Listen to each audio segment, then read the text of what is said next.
Ma'am, si Ma'am kasi parang may kamburhawig siya para sa akin eh. Sino? Mga from GMA7, isa sa mga reporter. Parang yung biglang tingin ko sa kanya, pag tinan niya siya, si Rhea Santos. Oo, syempre, imposible naman Jessica Soho, di ba? Ano ka ba? Ang ganda ni Ma'am. May kahit siya isa rin sa mga naging reigning Miss International Sino? 2013. Oo, Si Bea. Bea. Oo, Bea. Bea. Bea Rose, tama no? Oo. Tapos may pagkahawig din siya kay Anne. Ann Curtis? No, Undertaker. Di ba mga cartoons? Oo, mga training po. What's your name po? Si Ma'am Carol. Oh, Carol. Yes. Si Ma'am Carol, galing din po lang ako sa celebration po natin, Ma'am Carol, sa ngayon. May ari na travel. Naku, mukhang makakakuha tayo ng ticket dito. Mukhang yan ang ibibigay niya sa ating bonus. Ticket! Ano po ito mga international? Ticket papuntang Australia, ang sabi ni Ma'am Liz. Kaya pala si Ma'am Liz, pagkatikit na mukhang ninegosyo na ni Ma'am. Pine-negotiate na. Diba? Ayan. Si Ma'am Carol, sino po mga katabi natin? Si Ma'am Zoraida. Hello, Ma'am Zoraida. So, taga saan naman po? Galing din po ng abroad.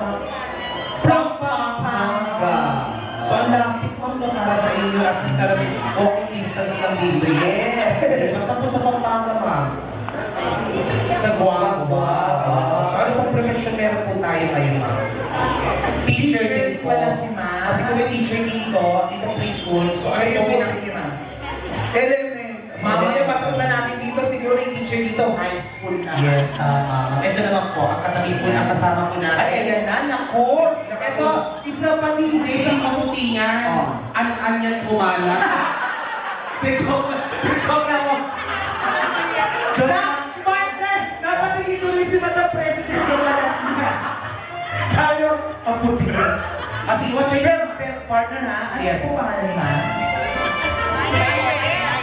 Mayet, si Ma'am Mayet. Bro, saan po tayo saan si Ma'am Mayet? California! So alam mo naman kung sino iikutan natin sa Mayet. Mayet, hindi po, nice meeting you. Kamusta po? Hindi wala na po recession doon. Ma'am Mayet, ang ganda-ganda po ng lipstick niyo. May mamahalin niyan. Parang alam mo yung lipstick niya nakita ko rin, hindi niya na po eh. Ang tatak niyang DKNY. Oh, social! Oo. Di kanya, oh. Mamaya gusto ko po yung color ng lips nyo. Bagay po sa kulay nyo, sa color complexion nyo. And besides yung short hair nyo po, ang dating nyo po, yung mga smell yung ganyan, kulang na lang po, humawak po kayo ng handkerchief para na po kayo si Mayor B. Diba? Diba yung gesture nyo, ganyan po si Mayor B. Minsan na parang kapanahon na ano yun, the Connie Reyes on camera. Yes! Tama ka dyan. Huwag niyo po makalikot na nila, mamayin. At syempre, hindi natin ako paliligtasin at ipakikilala natin Yes! one of the former Senator Nikki Cosete. Oh! Good evening po, Senator! Si Senator. Talagang bumuhay siya. Ramdam niya. Hi, what's your name, ma'am? Si Ma'am Glo. Si Senator Glo. Opo, o si, ano siya ngayon, congresswoman na siya ngayon. So, Congresswoman, ano po ang ating pinagkakabalaan sa buhay niyo? Bukod po sa pagtatahi, opo. Bakit na ba? Greenhouse, may pagluluto na. Alaga-alaga ng bata. Opo, ano pong profession po? Ay, naku! Ano din mo? Ay, talaga? Mamahalin dito. Oh. Prada kong China. Ay, ano po? Good evening, Madam. Yes, po. Ito na yung susunod, ayusin mo. Kung di tayo sa taong ito, di tayo na-discover sa Tagaytay. Actually, yung first time ko nakilala sa Tagaytay ko ito nakilala. Yes. Actually, talaga ang kalooban ko sa taong ito kasi partner, if you don't mind, at sa mga kabatch ko natin from Batch 80, siya pong natatanging doktora ng mga hipag ko. Tama, at sa'yo rin also. Yes. Kasi hindi rin sa kaalaman mo, si Doktora ang nagturi sa'yo. O, bigay si doktora. Bigay mo kung ano, okay. Si Doktora. Di mo pinagpatuloy ni doktor. Doktora Minerva, Mini, ayan, napakaganda talaga sila, beautiful and gorgeous. Actually, si Doktora Palabatin po talaga ito. Every time na makikita po kami sa Valenzuela, kung saan ang pong hospital na nandun siya na napataan po ko, hello Doktora, babati po talaga si Doktora, napakabait our, pangalawang best ko na siya nakita. Yes, parang naman siya nakasama. Tama. At syempre, ang katabi ni Doktora yung pasyente. Oh. Joke lang, ma. Ano po ba yung bang madam? Ano po pangalan nila? Buntis. Ay, buntis pa si Ma'am sa nagkailan. So, ano bang lagay mo ngayon? Nakalipas po ang ilang taon. Kailan daw po nakalipas? Malamang ilalagay ito sa sana. Mira na, ma'am, tinanong niyo ako. Bakit? 1998 hanggang hindi pa lumalabas. Ano po pangalan ni ma'am? Si Ma'am Helen. Ayan. Si Ma'am Helen, ano po profession natin sa rin, Ma'am Helen? Ellen. Ellen of Troy. So, ano pong profession natin sa rin, Ma'am Helen? Businesswoman. So, alam mo na, Mari, ha? Alam mo na yung mga lalapitan. Hello, Ma'am Ellen. Pag nakita natin yung mga mamahaling pagmari, yung nalalapitan natin. Yes, diba? Si Ma'am Helen. Yung mga kumpare natin pare, pupunta kami dyan, pare.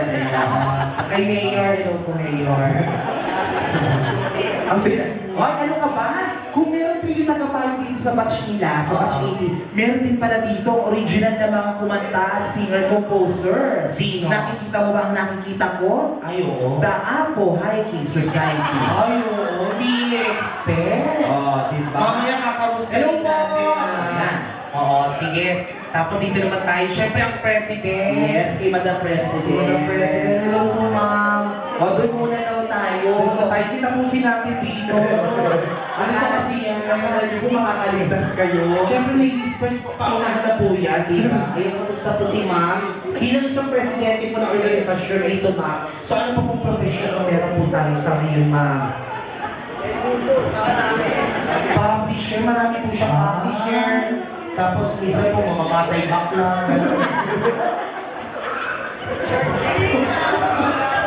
Actually, wala naman pong bakla dito eh. Actually, kasama ko, Mapapublish tayo. actually, ma'am, hindi po ako talaga bakla. Hoy, bakit? Hoy, Hindi mo. Kasama ko po yung kasama ko, hindi ko lang po pinapasok. Okay lang po papasokin ko? Robert, di ka. Si Robert. Ay, siya ka lang yung... Sakto dumaan. Sakto dumaan. Ayan. So, meron na tayong cue partner after ni Madam President. Nakaligtas yung iba.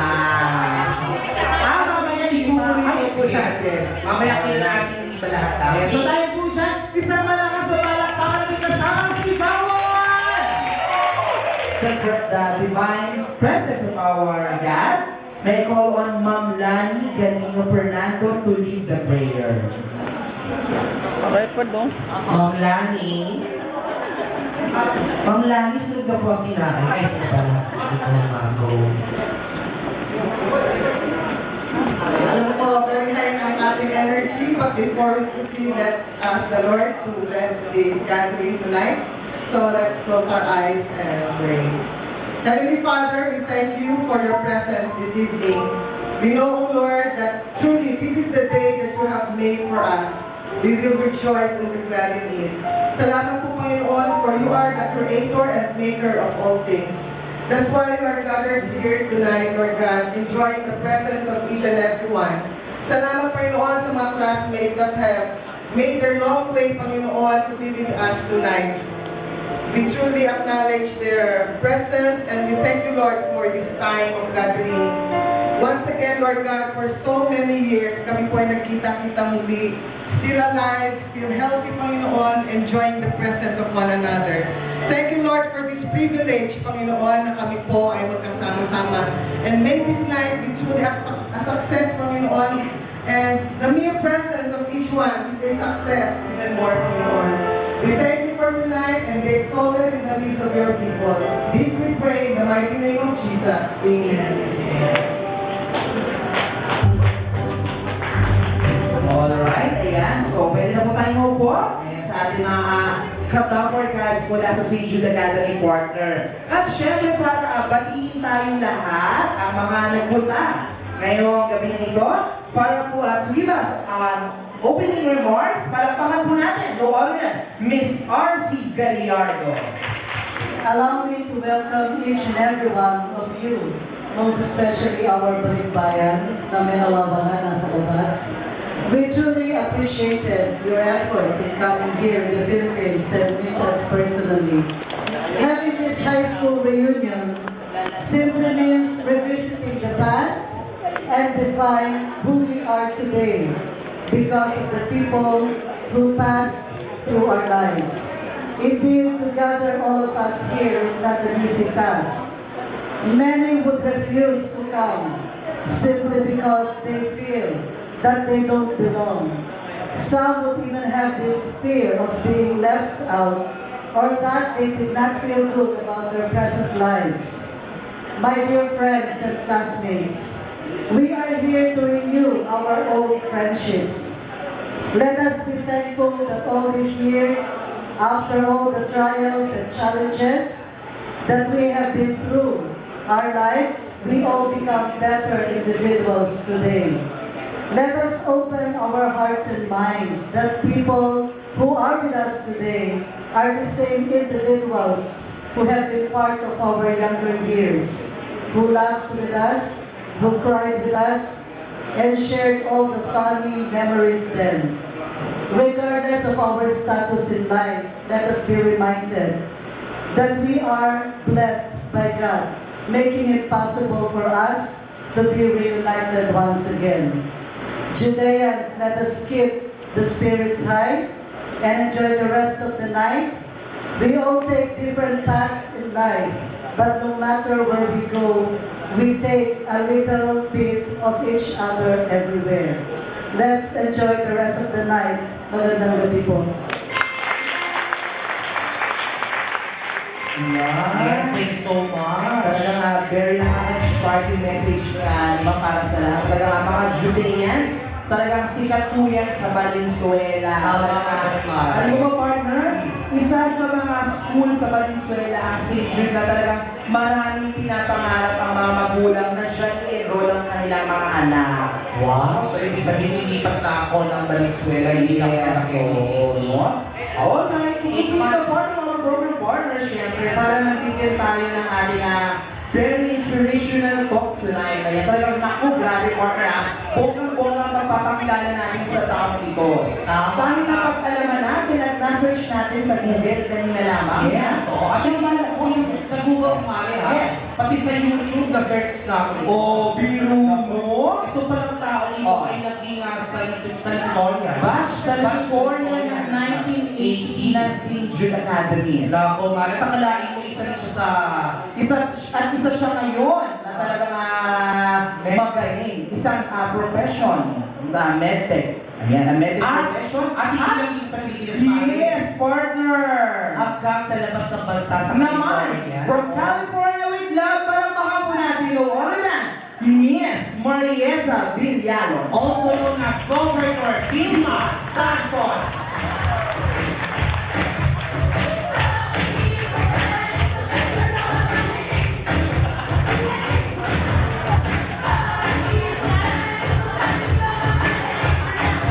Ayan na. Bigyan ng gift jacket. Bigyan ng cellphone! 5,000 pesos. Bigyan ng Invita Set Oil!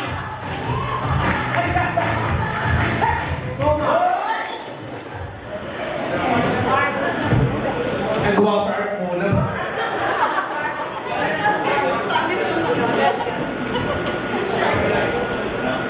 Good evening, my fellow classmates and your families, friends, and loved ones. My name is Mayan Animigalan, and the many experiences in my life have made me who I am today. I associate myself as being a loving mother of three, a Lola, an enthusiastic student dancer, and a diehard Laker fan. But tonight, I acknowledge that I, like many of you, am a St. Jude alumni. These many years since graduation have led us down different paths, and as a consequence, we are now very different people that we received during our high school graduation. But despite this, we are all gathered here now. We are now in the room to celebrate our roots that we come from. We now have a rare opportunity to catch up with old friends and perhaps be friends those we never got to know. So tonight, I invite all to be proud of one another and to celebrate our past and our present. Hey Jude, don't make it bad.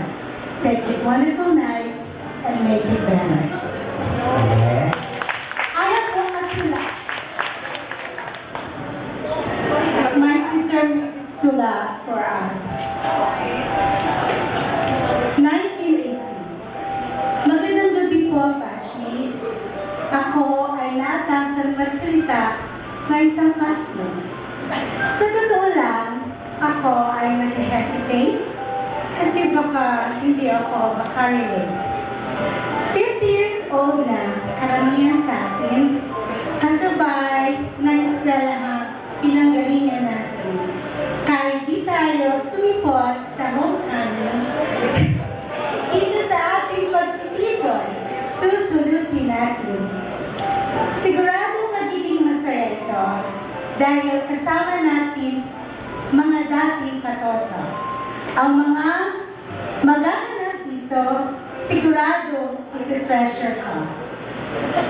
Ilabas na ang mga camera at magkola ka na, siguradong mga litrato at mga buwakaha ay magiging sangkatera. Maraming salamat po.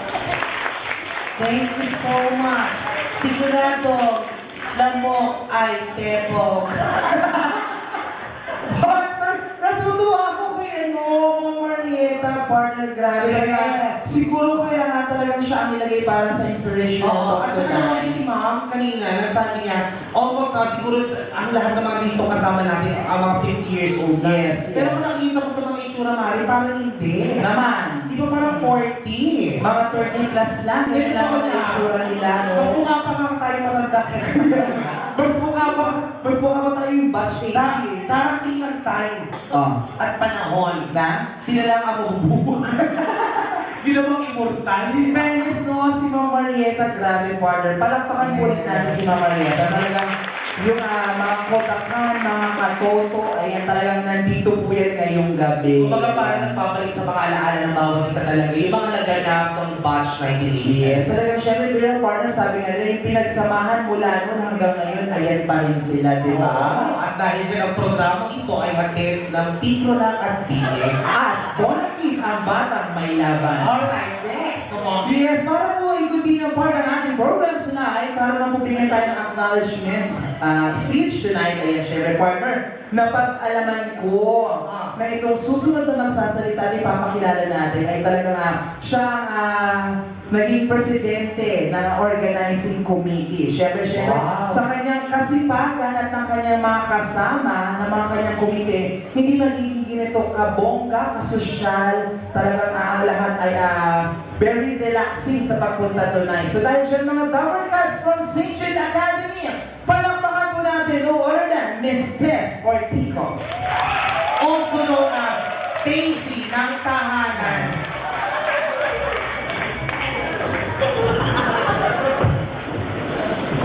Good evening, my fellow batchmates. Seryoso naman kayo masyado, huwag ganyan. Ayoko nang seryoso sa inyo. So, may Sabi ni Ma'am, huwag daw tayo masyado magseryoso, magbaliw-baliwan daw po. Ibigyan ko lang kayo ng konting story about sa reunion na to. Kasi, ni ako hindi ko pinlano to. Pero itong reunion natin na to is 2 years in the making, kung hindi nyo alam. So, way back 2011, nag-chat lang kami ni Marivic sa Facebook. Kasi yun yata yung time na medyo uso na yung Facebook. One time nag-chat kami, parang May yata yun. So, pinati niya lang ako ng happy birthday. So, nagsimula doon, sabi niya, ilang taon ka na? So, by year 2013, 50 na tayo. So, doon nag-start na sabi niya, bakit kaya hindi tayo mag-reunion sa 2013 dahil golden years na natin. So, doon na nag-umpisa yung pag-chat namin. Mula noon, parang niya na akong kinukumusta kung nag-post na ako sa Facebook about sa reunion. So, tinry ko ng 2011.